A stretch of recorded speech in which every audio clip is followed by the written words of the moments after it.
CRC 89.1 Radio y Cadena Radial Costarricense no se hacen responsables por las opiniones emitidas en este programa. Inspirar el mañana, transformar la educación. Esto es Futuro en Curso, un espacio de creación colaborativa con propuestas transformadoras para la educación. Iniciamos con la conducción de Abril Gordienco López y Andrea González Yamuni, solo aquí por CRC 89.1 Radio.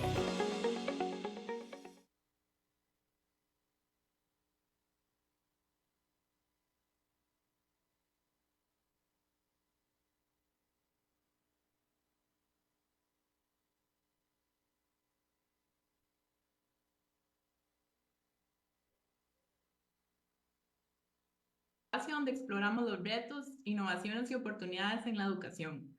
Soy Andrea González, directora ejecutiva de la Fundación Yamuni Tabush, una organización que se dedica a proponer soluciones basadas en evidencia para mejorar la educación en Costa Rica. Ahora le doy la palabra a Abril Gordienco. Buenas tardes, les saluda Abril Gordienco. Soy presidenta de la Fundación Acción Joven, que también es una ONG dedicada a apoyar al sistema educativo costarricense. Y estamos en un programa más de Futuro en Curso, conversando sobre ese tema que nos apasiona, que es precisamente la educación. Y tenemos hoy como invitado al doctor en Derecho Celín Arce Gómez. Él es, licenciado en Derecho, notario público, tiene una maestría en Ciencias Políticas y además un doctorado en Derecho. Durante cerca de 15 años fue asesor legal y director jurídico del Ministerio de Educación Pública, MEP. Fue oficial mayor del MEP del 98 al 2002. Posteriormente ha sido jefe de la Oficina Jurídica de la Universidad Estatal a Distancia y miembro del Consejo Superior del CONESUP en representación del Consejo Nacional de Rectores por más de 10 años. También es autor de una diversidad de publicaciones jurídicas sobre derecho educativo, un diccionario práctico para educadores. También tiene una constitución política de Costa Rica con anotaciones de él. Y sin más, le damos la bienvenida a Celín a nuestro programa de hoy. Bienvenido, Celín. Muchas gracias, doña Abril. Mucho gusto de verla y escucharla. Andrea, un saludo muy cordial. Muy complacido de estar en el programa de ustedes. Y como decía Abril, el tema que tanto nos apasiona como es el de educación y tan importante para el futuro y el desarrollo de nuestro país. Tema que en el tanto hay que hacer todavía, hay que reflexionar. Y todos esos programas también coadyuvan a que compartamos ideas, inquietudes y ojalá que aparezcan también soluciones que indudablemente ese programa va a lograr generar gracias a ustedes dos. Muchas gracias. Gracias, Celín. Precisamente esa es la idea de Futuro en Curso, que sea un espacio donde aportamos ideas y donde vemos la educación, claro, con una mirada crítica, pero también propositiva y constructiva. Y pues como para mirar hacia el futuro y construir hacia adelante, debemos mirar el pasado, debemos honrar nuestra historia. A Celín lo hemos invitado porque él conoce muy bien la historia del sistema educativo costarricense, la historia de la educación. Entonces, quisiéramos arrancar pidiéndole que nos vaya haciendo un recuento sobre los principales hitos de la historia de la educación pública de Costa Rica. Adelante, Celín. Muchas gracias, con mucho gusto. Para empezar, yo diría que hay que ser conscientes de que las instituciones jurídicas, políticas, educativas, en este caso, no se construyen ni se gestan de la noche a la mañana. Lo que hoy tenemos en materia educativa y en nuestras instituciones jurídicas y políticas, instituciones democráticas, obedece a todo un largo proceso de gestación, de reflexión, en muchos casos de muchas luchas. Se debe todo eso al aporte de muchas personas, líderes políticos, visionarios, personas que reflexionan sobre el tema de la educación, circunstancias históricas que se conjuntan en cierto momento y posibilitan que se introduzcan reformas educativas y leyes importantes. Y ahí poco a poco se ha venido gestando todo lo que es el sistema educativo costarricense y que tenemos hoy día. Indudablemente, el sistema educativo que tenemos, la educación en general que tenemos, nos caracteriza en el contexto internacional. Es un esfuerzo de muchos años, de muchas personas, y hay que seguirlo perfeccionando, hay que seguir dando los aportes para que se consoliden y renovar esas instituciones y adaptar la educación a las nuevas necesidades. Nuestro sistema educativo arranca, por supuesto, desde antes de la independencia de Costa Rica, pero sería muy tedioso y muy largo irnos tan atrás, pero sí empezar a reflexionar qué empezaron a hacer nuestros antepasados, nuestros gobernantes, nuestros ministros de educación, nuestros líderes en ese entonces, para ir gestionando y consolidando un sistema educativo. Antes de la independencia, podemos decir que se caracteriza la primera institución que se creó, que fue la Casa de Enseñanza de Santo Tomás, que vea que fue en 1814, antes de la independencia. No existía todavía el Estado costarricense, ni mucho menos. Existía un gobierno municipal más o menos que funcionaba en nuestro país, y básicamente en San José, Cartago, Alajuela, Cartago y Heredia. Esa casa de enseñanza de Santo Tomás, de primeras letras, fue creada a iniciativa precisamente del Ayuntamiento de San José, y en el cual desempeñó un gran papel el bachiller don Francisco José Osejo, de grandes aportes en la reflexión, en la cultura, en los escritos y los libros que él dejó. Esa fue una institución híbrida, porque todavía no teníamos un sistema educativo, híbrida en el sentido de que enseñaba las primeras letras, enseñar y escribir, que era tal vez la necesidad más urgente en ese momento en nuestro país, pero también curiosamente ya se empiezan a introducir cátedras de alto nivel como gramática, filosofía y teología moral. Ya se empieza a ir reflexionando en esos campos ya tan avanzados, y empieza a generarse una nueva cultura y nuevas inquietudes en el campo educativo y en el campo cultural. Viene luego la independencia. Celín, disculpe, Sí, imagino que esa casa de enseñanza era más bien para adultos. Era para adultos, que era la gran necesidad de una población que no sabía leer ni escribir. No era una escuela formal. Que de alguna manera que de alguna manera podían llegar a ser futuros docentes, ellos, futuros maestros, esas personas. Indudablemente, ya sabiendo leer, escribir y con cierto nivel de cultura y de formación, eso les permitía más adelante poder incorporarse más adecuadamente al sistema educativo. Viene la independencia en 1821. Como sabemos, nos toma de sorpresa la independencia, una independencia por la cual no luchamos en lo más mínimo, ni siquiera éramos conscientes de que se estaba gestando ese movimiento de independencia en Guatemala y en toda América Latina. Y la cuestión es que ya llega la independencia de sorpresa para Costa Rica, y toma a nuestros antecesores en un estado de absoluta sorpresa, sin saber qué hacer, y si se va a independizar Costa Rica o no se va a independizar de todo, si se va a aliar al Imperio Iturbide mexicano, si se va a aliar con Guatemala, si se va a crear una federación centroamericana o no. Ni menos se tenía la menor idea qué hacer en instituciones básicas como en la educación.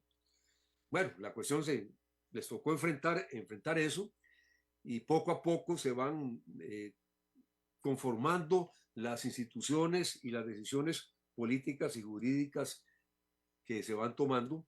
En el campo educativo, tal vez lo más relevante es ya en el gobierno de don Braulio Carrillo, que él se autodeclaró dictador perpetuo y concentró todo el poder y dicta la famosa Ley de Bases y Garantías del 8 de marzo de 1841, que empieza a ir configurando ya lo que podrían ser instituciones jurídicas de un Estado propiamente dicho. De ahí que muchos historiadores dicen que don Braulio Carrillo es el arquitecto del Estado costarricense.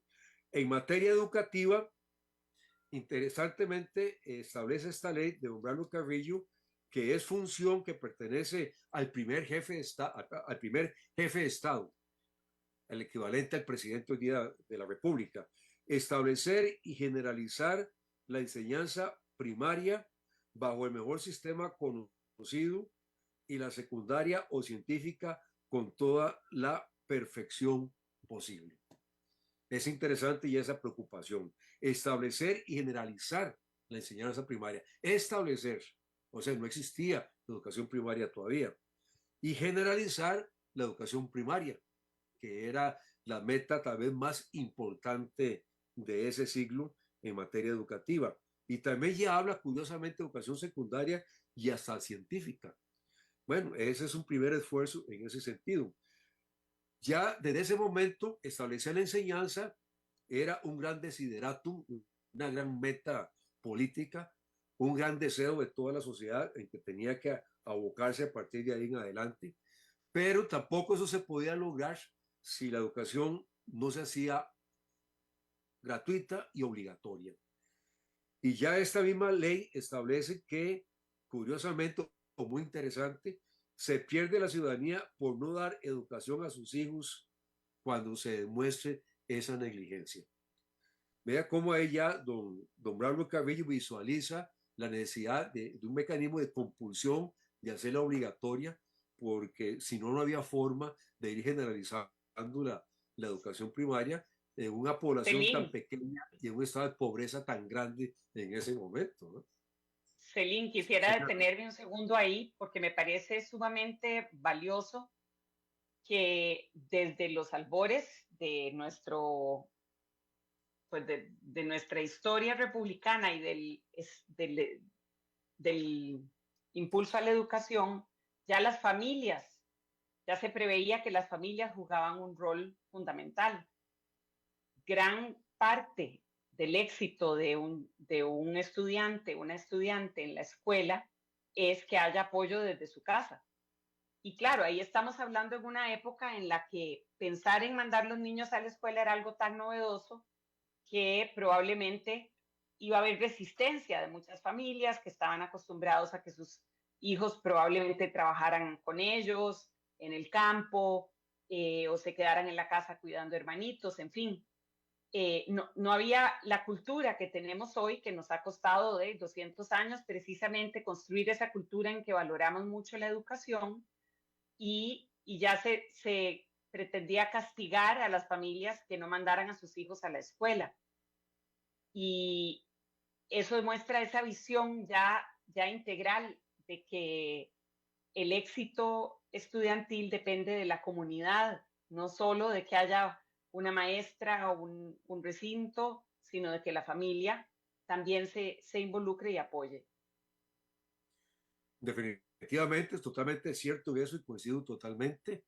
La educación ha llegado a donde se ha llegado también por la participación activa y el convencimiento de los padres de familias y de las familias que se involucran en ese proceso. Al final vamos a reflexionar un poquito que hay que rescatar eso porque se ha estatizado mucho la educación pública costarricense y el padre de familia se ha desvinculado un poco del sistema educativo por culpa del mismo sistema educativo. El padre de familia está deseoso de participar, de cooperar con la labor educativa. Y efectivamente había que establecer mecanismos de compulsión si queríamos generalizar la educación primaria.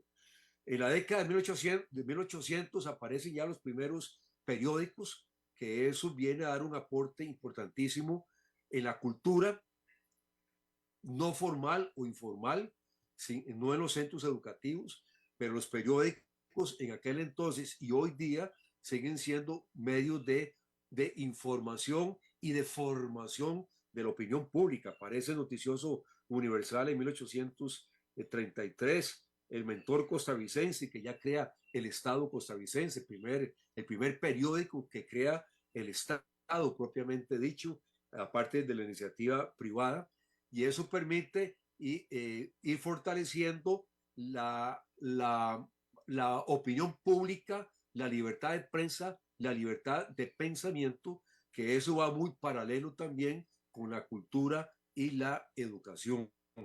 La gente empieza a expresarse más libremente, a expresar sus ideas, a transmitir a través de estos medios, y todo eso va permeando también en el sistema educativo costarricense. La libertad de prensa y pensamiento se empieza a consolidar muy temprano en la década de 1800. La educación primaria era la gran prioridad en este siglo. Era un estado de ignorancia total y de pobreza total.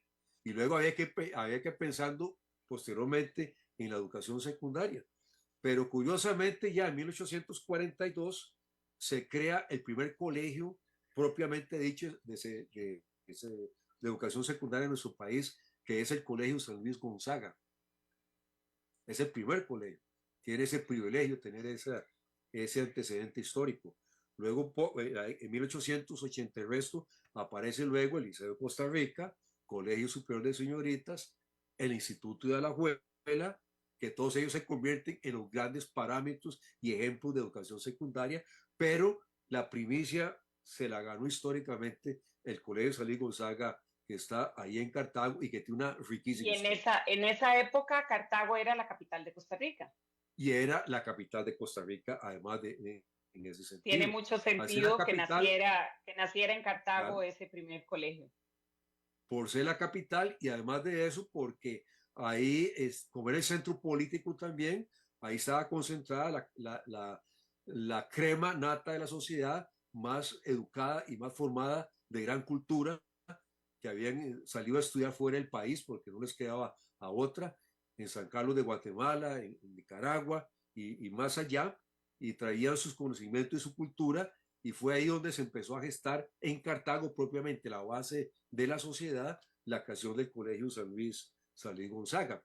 Aunque, eso sí, empieza a funcionar hasta 1869.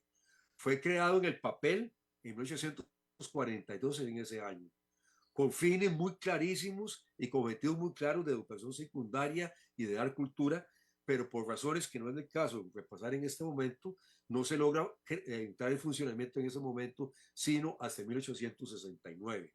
Muchos le dan como la fecha oficial de creación del colegio en 1869. Ahí yo discrepo para 1842, pero empezó a funcionar en 1869. Inclusive en el San Luis Gonzaga ellos celebran el año del natalicio en 1869. Bueno, eso es importante, ese antecedente, porque bien luego se desarrolla la educación secundaria.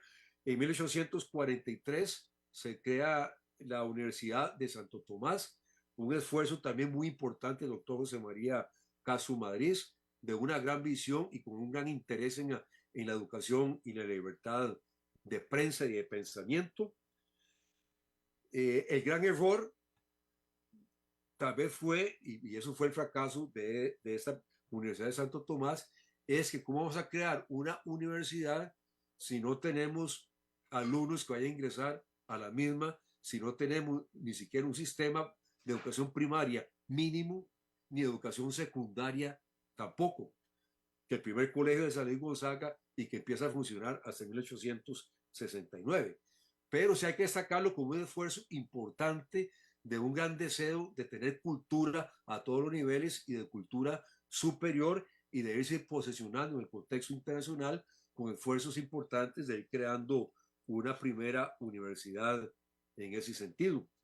Ahí la pregunta que me sale, Celine, es, entonces, ¿quién iba? ¿Quién iba a la universidad en el 43 si hasta el 69 hay un colegio funcionando? Sí, precisamente por eso fue el fracaso, ¿verdad? No había población. Y eso fue una contradicción y luego fue derogada poco después, pero sí había personas muy bien formadas, de alto nivel, extranjeros básicamente que venían, que podían ser profesores más bien. Había suficientes profesores y de muy alto nivel para enseñar en ese sentido. Pero la población era muy pequeña y ni siquiera educación primaria teníamos prácticamente, a menos organizada y sistemática. La poquita educación, como lo decía Abril, se daba en los hogares, padres de familia que tenían recursos económicos, que podía pagar a un tutor que enseñaba en la casa directamente a leer y escribir y dar las primeras herramientas, y los que podían estudiar luego seguían fuera del país y básicamente la clase cafetalera en ese momento. Para hacer una comparación con lo que está pasando en este momento, que tal vez nos puede servir, se desatendieron las bases del aprendizaje. Correcto. Y se fue más allá. Efectivamente, ahí hay que tener mucho cuidado, ya que Andrea toca ese tema. Bueno, en ese momento que se discute por ejemplo, el tema del FES y de las universidades públicas, que tienen derecho al presupuesto, que tienen derecho al financiamiento, eso no es la menor duda, lo garantiza la constitución política, pero en una época de restricciones presupuestarias, ¿cuál educación debe privilegiarse más? ¿Dónde hay más urgencia? En la educación postsecundaria, en la terciaria, donde ingresan básicamente las personas con más recursos y hay buenos sistemas de becas, etcétera, o en la preescolar y primaria que se ha venido debilitando y se ha venido descuidando. Claro, Esa es la lógica de un sistema que responda a una lógica estructurada. Exacto, las mismas universidades públicas y privadas están con este problema, ¿no? Que al final las bases, los estudiantes que les llegan, tienen un montón de problemas, incluso de comprensión de lectora, que antes, años atrás, no tenían. Entonces, sí, Totalmente. de volver a ver las bases del aprendizaje. Bueno, y nuestros antepasados siguen preocupados con el problema de la educación. En 1844, ya a nivel constitucional, ya por primera vez se hace un esfuerzo y aparece la primera disposición en una constitución política. 1844. Dice la constitución de ese año, es un deber sagrado del gobierno poner todos los medios que están al alcance para ilustrar el pueblo. Ay, qué linda esta redacción. Es un deber sagrado del gobierno, hoy diría, digamos, del Estado, poner todos los medios que estén a su alcance o que sean posibles para ilustrar al pueblo. Vea la visión que ya tenían nuestros antepasados, la convicción que tenían en la educación, que ya lo elevaron a nivel constitucional. Otro artículo de esa misma constitución dice, la ilustración es un derecho de los costarricenses y el Estado la garantiza en todos los conceptos por medio de disposiciones legales. Es un derecho de los costarricenses. Ya se consagra a nivel constitucional en 1844 el derecho a la educación por parte de los costarricenses. Ya Costa Rica, ya en el 48, ya se convierte en república, ya cierra todo el capítulo del gobierno y la Federación Centroamericana, y ya el doctor José María Caso Mariz por fin logra crear la república, ya se crea la bandera nacional, el himno, y ya ahora sí, a partir de ahí, somos república y nos gobernamos nosotros autónomamente y en forma soberana, y empiezan a sentar las bases de la educación costarricense en una forma muy preciosa. En 1848, la constitución que le sucede a la anterior, atribuciones del Congreso de la República, crear establecimientos de toda clase para la enseñanza y el progreso de las ciencias y las artes, señalando rentas para sus erogaciones, tratando con especialidad de proteger y generalizar la educación primaria. Nuevamente, un objetivo bello en lo que refiere a la educación y la prioridad, generalizar la enseñanza primaria en ese momento.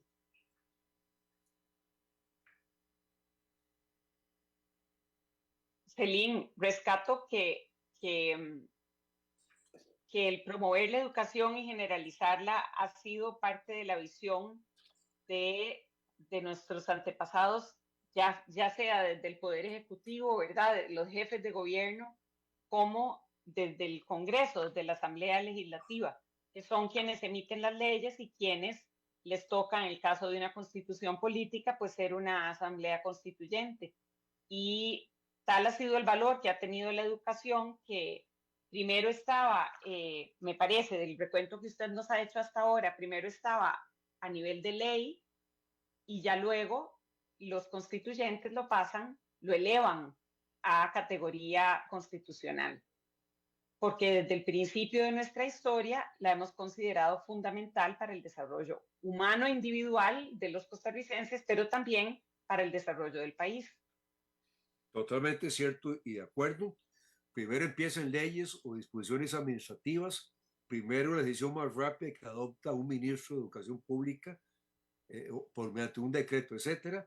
Pero ya también, conforme se van consolidando también nuestras instituciones jurídicas y nuestro régimen de derecho y la división de poderes, también nuestros antepasados visualizan claramente que tiene que elevarse a nivel constitucional los objetivos y las metas en materia educativa, tan temprano como 1844, ya conocedores de que esa es la máxima ley y la máxima expresión jurídica y política que puede hacerse en materia educativa. Y la reforma más importante y constitucional era la Constitución de 1869. Aquí esta vez es la reforma más importante y ya el consenso más soberano y hermoso que se ponen de acuerdo nuestros antepasados. La enseñanza primaria de ambos sexos es obligatoria, gratuita y costeada por la nación. La dirección inmediata de ella corresponde a las municipalidades y al gobierno la suprema inspección. Entonces, ya a nivel constitucional, en 1969, la educación primaria es obligatoria, gratuita y costeada por la nación. La dirección corresponde a las municipalidades todavía en ese entonces. No teníamos un sistema educativo en el concepto moderno. La educación estaba a cargo todavía de las municipalidades, porque no quedaba otra. En una época de muchas limitaciones económicas, eran las municipalidades las que tenían que hacer un esfuerzo de ir abriendo escuelitas y ir abriendo colegios, como fue en San Luis Gonzaga, y ya el gobierno se empieza a reservar, el gobierno o el Poder Ejecutivo, la suprema inspección de la educación. Ahí ya se da un paso importante de declarar ese derecho y ya el Estado empieza a decir, bueno, todavía tiene que ser prácticamente municipal la educación, pero ya el Poder Ejecutivo va a ejercer una inspección sobre esa educación para garantizar que sea adecuada y que no sea parte de los fines, objetivos y del marco jurídico correspondiente. Y noto un detalle que me encanta y es que sea obligatoria para ambos sexos. Es decir, que ya ahí estaban incluyéndose también a las niñas, que pues históricamente la humanidad ha dejado siempre un poco atrás a las mujeres, y me encanta saber que desde 1869 fueron tomadas en cuenta las niñas para que también recibieran la educación básica. Totalmente cierto, y gracias por destacar eso, doña Abril. Enseñanza primaria de ambos sexos, principio de igualdad, que obviamente llamamos principio de igualdad, ya se empieza a consolidar a nivel constitucional el principio de igualdad entre hombres y mujeres en materia educativa, consagrado desde 1869, y a partir de ahí sigue toda una línea, un continuum a través de toda la historia costarricense, hasta que se le da el voto, el derecho al voto en la Constitución de 1949 a la mujer. Otro artículo de este muy importante de la Constitución del 69, todo costarricense o extranjero es libre para dar o recibir la instrucción que a bien tenga en los establecimientos que no sean costeados con fondos públicos. ¿Qué es esto? Libertad de enseñanza. Se eleva a nivel constitucional en 1869 el principio de la libertad de enseñanza, hoy día tan preciado para los costarricenses. Todo costarricense o extranjero es libre de dar o recibir la educación, Es decir, puede crear centros privados de enseñanza y también todo costarricense tiene libertad de escoger el centro educativo que estime más adecuado, inclusive el privado, si ahí lo estima a bien.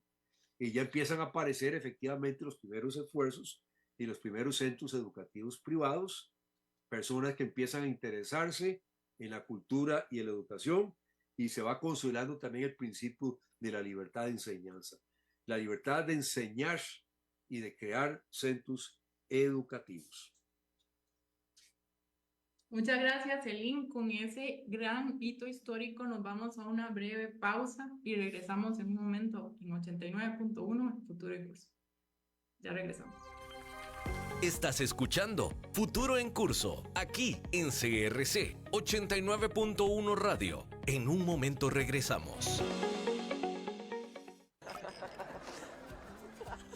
Es tiempo de celebrar los buenos momentos. De disfrutar con los tuyos, con quienes te hacen reír. Es tiempo de celebrar lo que te mereces con aquellos que compartís la experiencia de vivir. Porque siempre tendremos a alguien con quien celebrar. La Iride, bodegas y viñedos de la región de Mendoza. Búscanos como colecciongourmet.com. A solo 20 minutos del volcán Irazú, en un ambiente de montaña con vistas al valle y hermosos atardeceres, se encuentra Restaurante Típico El Turnito, donde encontrarás las más sabrosas comidas típicas e internacionales, además de deliciosas pizzas y pollo asado todos los fines de semana. Restaurante Típico El Turnito, en Potrero Cerrado de Cartago, carretera al Irazú. Búscalos en Facebook e Instagram como Restaurante El Turnito, abierto de martes a domingo de 9 de la mañana a 5 de la tarde. El agua es vida, salud y bienestar. Por eso, vos y los tuyos necesitan agua purificada, ozonizada y embotellada San Ángel. Hace que tu vida sea más larga y saludable con agua San Ángel. Disfrútala naturalmente y viví una experiencia con agua purificada San Ángel. Pureza que se siente. Búscanos en Facebook como Agua San Ángel. Regresamos con más de Futuro en Curso, aquí por CRC 89.1 Radio.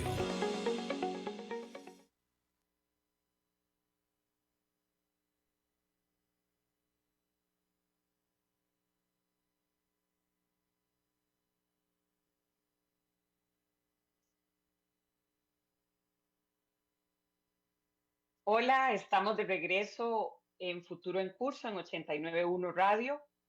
Estamos conversando sobre la historia del sistema educativo con el doctor en Derecho y especialista en Derecho Educativo, don Celín Arce Gómez. Y hemos venido examinando algunos de los hitos fundamentales de la historia de nuestro sistema educativo. Y bueno, ya nos vamos acercando a la modernidad en este recuento. Celín, gracias por acompañarnos y le cedo de nuevo la palabra para que pueda continuar con su recuento histórico. En esta sucesión de hitos históricos de la educación costarricense, tenemos que hablar rápidamente de la Constitución de 1871. Después de la Constitución del 49, que es la vigente, la que nos rige actualmente, su antecesora es la de 1871. Son las dos constituciones más longevas en la historia constitucional de nuestro país. De tal suerte que hay que repasar qué dice esta Constitución del 71 en materia educativa. Repite el principio de la educación obligatoria, gratuita y costeada por la nación de ambos sexos, la educación primaria. Ya modifica un poco e indica que la dirección inmediata corresponde a municipalidades, pero al Poder Ejecutivo ya la Suprema Inspección. La Constitución anterior decía que era el gobierno. Aquí ya pulen más adecuadamente y dice el Poder Ejecutivo se reserva la Suprema Inspección. Curiosamente, y eso casi los historiadores lo han olvidado o no lo destacan, porque a partir de 1869 y la reforma de Omaro Fernández de 1886, ya ahí se centraliza la educación y empieza a surgir un sistema educativo propiamente dicho, que empieza a ser dirigido y administrado por el gobierno central a través del Ministerio de Educación. Pero no es hasta el gobierno de Calderón Guardia en 1943 que ya a nivel constitucional se le asigna la dirección de la educación al Poder Ejecutivo. En 1943 se reforma ese artículo y que ya dice: la enseñanza primaria es obligatoria, gratuita y costeada por la nación. La dirección de ella corresponde al Poder Ejecutivo. Entonces la dirección, curiosamente, en sentido estricto a nivel constitucional, es hasta 1943. Pero a nivel legal, inclusive la ley de Omar Fernández de 1886, ya eso le asigna esa función al Poder Ejecutivo y se la va quitando a las municipalidades. De ahí que cuando se dice que ya se crea un sistema ya propiamente dicho y centralizado en el Poder Ejecutivo. Celine, hablemos un momentito sobre ese cambio, porque cuando vamos a ver, ahora se habla de que tal vez está excesivamente centralizado y hay quienes sugieren, bueno, ¿por qué más bien no descentralizamos la educación y que sean las municipalidades y las cooperativas? Hay países que tienen la educación municipalizada y cualquier sistema tiene sus pros y sus contras. Entonces quisiera preguntarle si usted considera que por lo menos en aquel momento histórico esa fue una buena decisión, si era el camino correcto y natural que se debía seguir.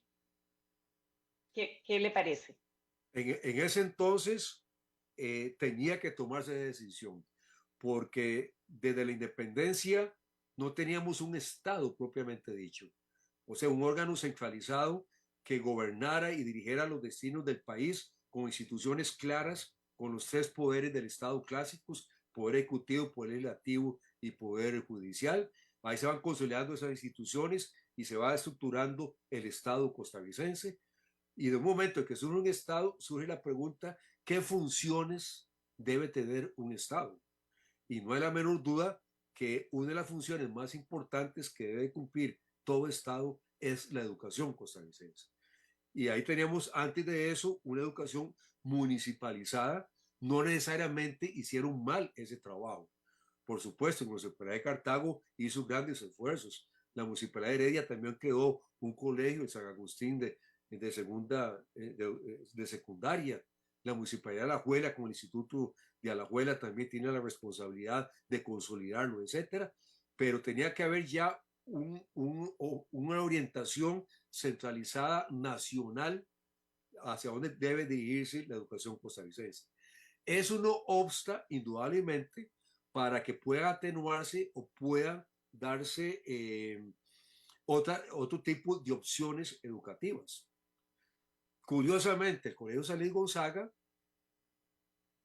el decano de la educación secundaria en Costa Rica, es el único colegio público que tiene autonomía declarada por una ley que se aprobó en 1969 en su aniversario. Una ley lo dice expresamente y se le otorga autonomía plena, dice, ¿verdad? Ese fue el error, aunque luego se atenuó, pero yo creo que sí, es decir, el Estado sí debe fijar los grandes fines y objetivos de la educación.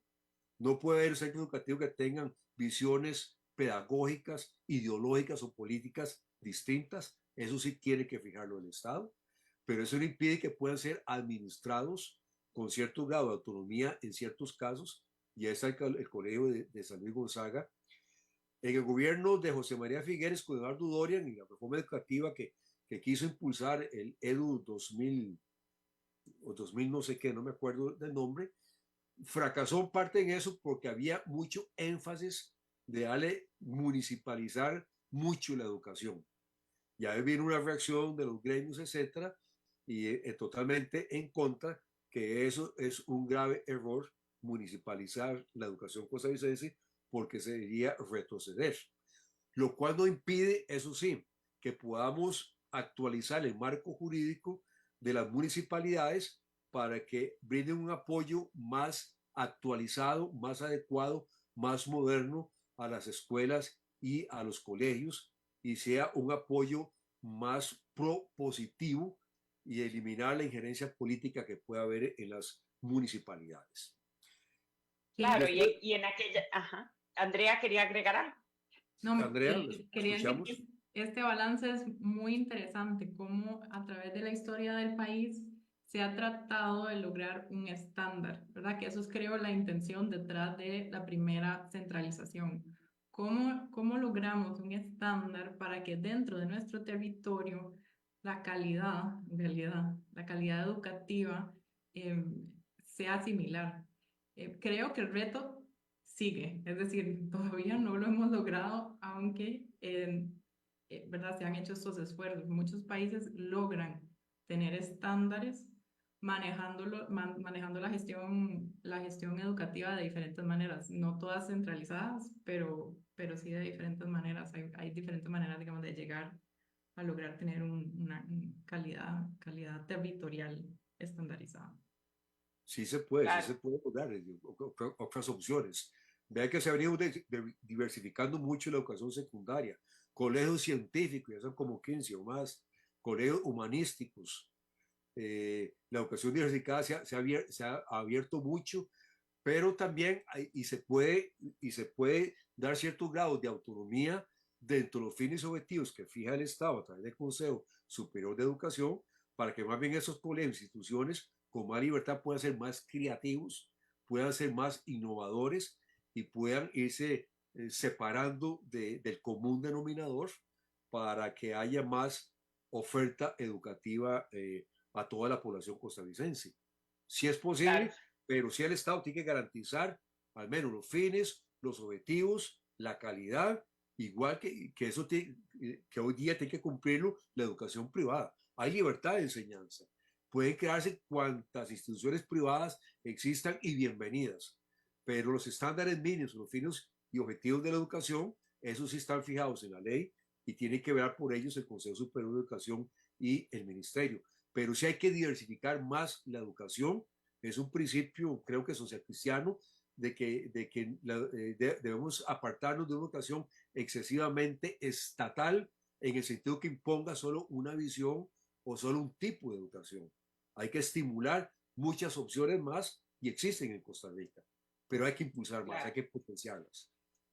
Sí, bueno, es apasionante y probablemente sea tema de otro programa el grado de descentralización, de autonomía que deban tener los centros educativos o las direcciones regionales, en fin.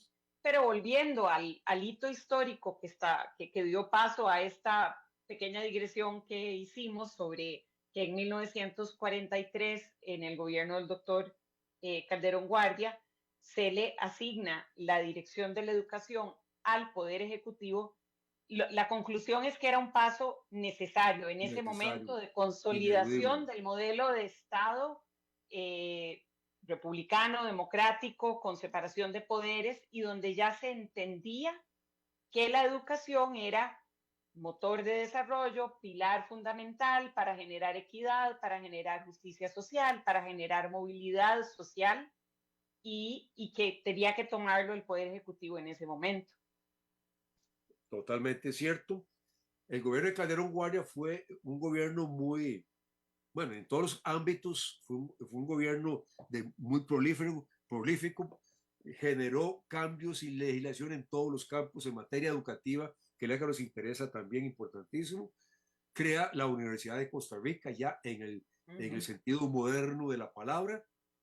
Vea los antecedentes que ya hablamos de la Universidad de Santo Tomás y de ahí para atrás, y todo ese, y es un proceso que tomó bajo 15 años de presión, de reflexión de intelectuales, de políticos, etcétera, y logra cristalizarse ya en el gobierno de Calderón Guardia, gracias a la iniciativa de su ministro de Educación, Luis Demetrio Tinoco Castro, que fue quien le dijo al doctor Calderón Guardia que le aceptaba el ministerio, pero siempre y cuando le aceptara como el gran objetivo, la gran reforma educativa, crear la Universidad de Costa Rica. El doctor le contestó inmediatamente que sí, que por supuesto, que esa sería la gran meta, y lograron impulsar y crearon la Universidad de Costa Rica, y a partir de ahí arranca la educación universitaria en nuestro país en el sentido moderno.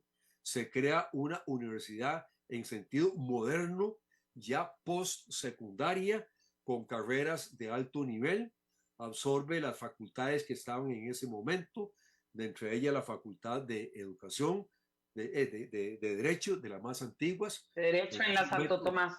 De que ahí la educación, la formación de abogados le viene dando el colegio de abogados, el colegio de médicos que se crea también, el de ingenieros, y ya todo eso ya se adquiere conciencia, no, ya la formación de los profesionales es una función académica propiamente dicha, los colegios que se queden en su función de colegios, de supervisar el ejercicio de la profesión, pero todo eso tiene que ir resolviendo la Universidad de Costa Rica y efectivamente empieza a funcionar y cambia la historia educativa costarricense a partir de ahí.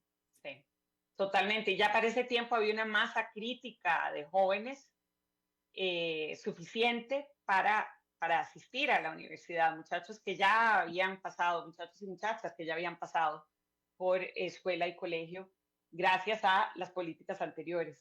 Claro, ya existían colegios más generalizados, ya estaba por supuesto el Salín Gonzaga, Instituto de la Abuela, Colegio de Señoritas, el colegio... El Liceo de Costa Rica. El Liceo de Costa Rica.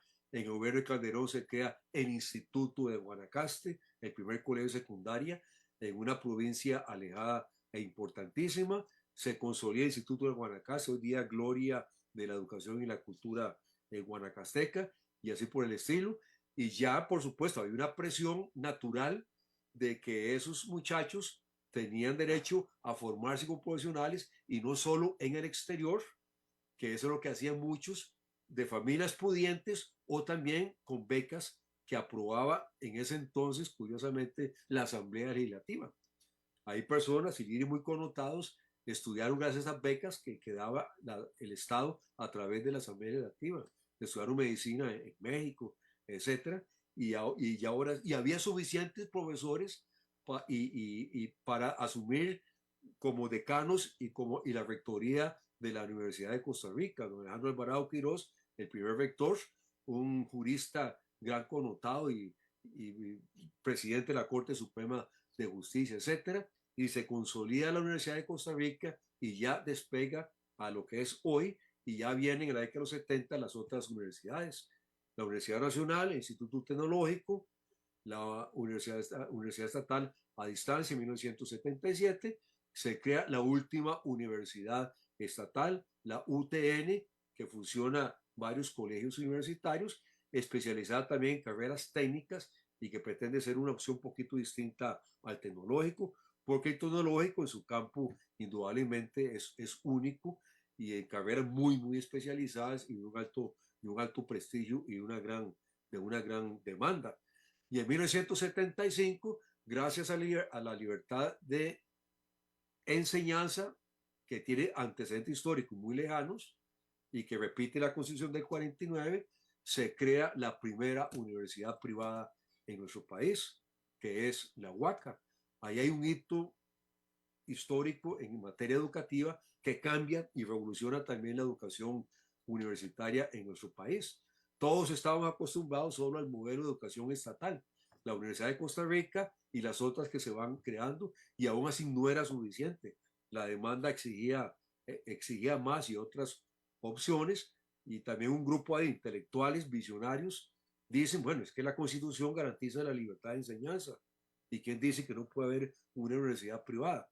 Estoy hablando de Guillermo Balabase y su grupo de gestores que dieron esa gran iniciativa y buscan a don Fernando Bolio, ministro de Educación, de Daniel Oduber, jurista, él es el abogado, un gran intelectual, filósofo, ha estudiado en Canadá, y también como jurista, también Daniel Oduber y Fernando Bolio, un jurista ya clase de Derecho Constitucional, llega a la conclusión y dice, tengo que aceptar que puede que políticamente no esté de acuerdo, pero jurídicamente tengo que aceptar que la Constitución permite la libertad de enseñanza también a nivel universitario, y se crea la UACA mediante un decreto ejecutivo que firma Daniel Oduber y don Fernando Bolio, y a partir de ahí surge ya la primera universidad privada y cambia y revoluciona eso. Hoy día son más de 50 universidades privadas. Ahí ya Mae se lo fue totalmente al otro extremo, porque eso es poco serio que en un país tan pequeño y una población tan limitada haya tantas universidades. Y por supuesto que son unas cuantas, las más prestigios grandes, las que se llevan la máxima atención de la población en ese sentido. Ahí hay un cambio radical. Y en la Constitución muy importante porque se democratizó muchísimo más la educación superior. Sí. Celín, bueno, les recuerdo a nuestros amables oyentes que estamos conversando con el doctor en Derecho y experto en Derecho Educativo, don Celín Arce. Nos estamos acercando al final del programa, pero no quiero que se nos queden hitos de los más importantes. Dentro de lo que nos queda de tiempo, cuéntenos tal vez cuáles serían los hitos históricos relacionados con el sistema educativo que ocurrieron en la segunda mitad del siglo XX. Ya la Constitución del 49, parte de la libertad de enseñanza que se confirma y se ratifica, se crea el Consejo Superior de Educación, que es producto de la reforma que se aprobó en el gobierno del doctor Calderón Guardia, para asignarle la Dirección General de la Enseñanza Oficial. La educación es el único ramo del Estado costarricense, el Poder Ejecutivo, cuya dirección está a cargo de un Consejo Superior que está creado directamente en la Constitución, Consejo Superior de Educación, el cual es presidido por el ministro de Educación, como es obvio en ese sentido. Teóricamente fue una buena idea. El objetivo primordial era erradicar en la toma de decisiones educativas la política y la politiquería. Ese antecedente nefasto histórico de que con cada cambio de gobierno se cambiaba lo bueno o lo malo o todo lo que hizo el gobierno anterior, porque era el gobierno anterior y no me gusta. Aunque sean del mismo partido, hasta ese fenómeno se daba. La idea era que hubiera un rector que mantuviera políticas de Estado, una visión de largo plazo. Mantuviese políticas de Estado, que significa políticas a largo plazo y máxima en materia educativa, que ahí no se puede improvisar.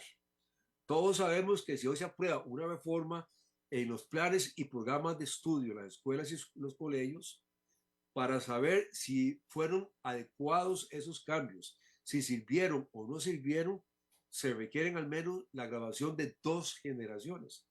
Imagínense, hay que esperar que salgan todos los que empezaron primaria, terminen el colegio, la primera generación y otra más, y luego si empezar a evaluar si efectivamente ese cambio era pertinente o no. Y en educación es el campo por excelencia donde se requieren políticas al Estado a largo plazo. Eso lo tiene a garantizar el Consejo Superior de Educación, que por lo demás me parece que hoy día, a lo que salió en la prensa, está en crisis desgraciadamente. Hay que replantearlo y es básicamente la integración. Como idea está bien, pero la integración hay que revisarla, hay que remozarla, hay que potenciarla y relanzarlo.